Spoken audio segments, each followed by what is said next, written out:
Katotohanan na ang kaligayahan ay mayroong pintuan, at ito ay mabubuksan lamang ng dalawang susi.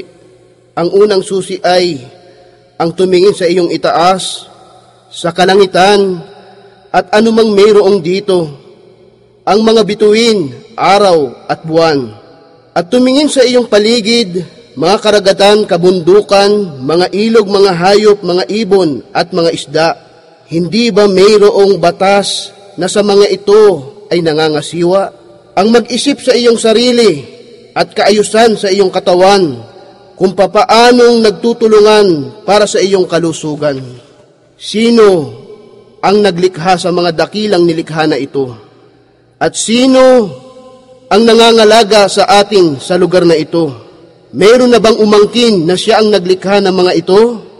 Katotohanan na may isang dakilang naglikha sa mga ito at tunay na may kakayahan ang maawain.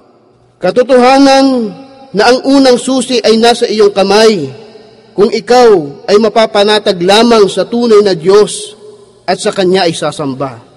Ang pangalawang susi, ang maalaman na ang tunay na Diyos na naglikha ng lahat ay inuutusan tayong tumahak sa landas na magbibigay sa atin ng kaligayahan.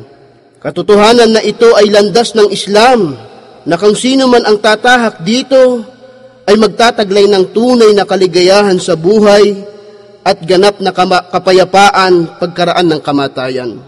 Ang Islam ay reliyon ng kapayapaan at kapanatagan. Ang Muslim ay nabubuhay ng mapayapa kasama ang kanyang tagapaglikha, sapagkat siya ay naging masunurin sa Kanya at dahil dito, kapayapaan pagkaraan ng kamatayan. Ang Muslim ay nabubuhay ng mapayapa sa kanyang sarili, sapagkat ang kanyang puso ay nakilala ang kanyang tagapaglikha. Ang Muslim ay nabubuhay sa kapayapaan kapiling ng mga tao, sapagkat siya ay nakikitungo ng may katapatan. Isang pagbati mula sa nagnanais sa iyo ng kabutihan dito sa Badia Islamic Center.